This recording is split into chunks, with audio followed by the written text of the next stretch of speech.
All right, good morning. All right, so this is how you're going to do the lab. This lab is for the groups that are doing mass versus acceleration only.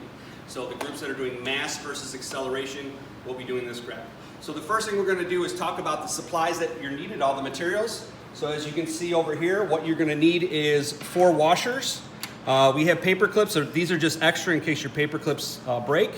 You'll have a bunch of different masses. They're all 250 grams each. You will need a timer to see how much time it takes for the car to zoom down the track. All right, what you will need is a Pasco car, which is this. The string should already be attached to it. If not, we'll attach a string to it on a ramp. And then if you go over here, what we're going to do is put the string around the pulley, and the pulley, you just basically take it, and then you're gonna put it right underneath there and tighten it up, and the pulley will stay on the end of the ramp, and then you can just put your string on the end there.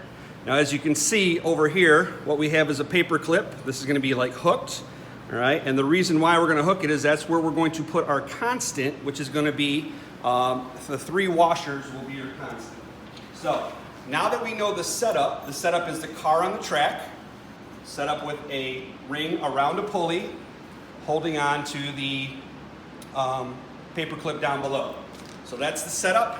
How are we going to do this? How are we going to measure it? Well, our constant is going to be this weight pulling down, and we're going to put these on the paper clip. So this is going to be your constant, which is the weight. All right. So that will go here. And then what we're going to do is we have to decide how far we're going to let this car go down the track. So I get to decide, do I want it to be 75 centimeters, 65 centimeters, 55 centimeters? You have to choose that, but it has to be a constant every single time. So make sure that the distance, whatever you let it go and let it go down the track, make sure it's the same amount every time going down the track. All right, so since one of our constants is going to be the weight pulling down, which actually is causing this to be the tension force. So this tension force right here is a constant. Also, another thing that's going to be constant is the distance. Our independent and our dependent variable is going to be mass versus acceleration. So how are we going to do this? Well, to get the mass, we're going to change the mass, our independent variable, by keep adding on each trial more of these bar masses, which are 250 grams. And every time we're going to put a new one on there, that's going to be a new trial with a new mass. That's our independent variable. Our dependent variable is going to be the acceleration rate that it goes down the track. So let's just say I chose 65 centimeters or 75 centimeters, whatever I chose my constant to be. It is going to go each time that distance, and I'm going to time it to see where that goes. So I'll let it go. I'll say go.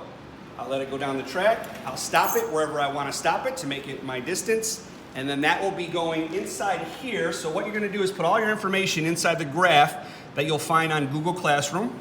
And then you're going to put all of your constants right here. You're going to have to weigh some some bar masses and some washers. So that's our constants. And then over here, we're going to talk about the number of bars. That's what we put on the cart. That's going to be there. The time it takes to go down the track, you have to decide how many, what the distance will be for the time to go. And here's our independent and dependent variable. It's going to be mass versus acceleration. And once you plug these numbers in, what you're plugging in is only in the green. Everything in green you will fill out. Once you fill out everything in green, the blue will automatically pop up with the right answers, and the graph will also automatically pop up. So here's my independent, dependent variable, and my graph will automatically come up as soon as you fill in all of the green. So that is the setup. Once you do that, you will copy this onto the paper. So the graph will go on the paper. You'll copy everything you'll see on here. All that data that you put from this graph will go onto your paper, and you'll transfer also the graph that you see on this computer on the device. That will also be transferred onto the paper. Okay? Have a good day.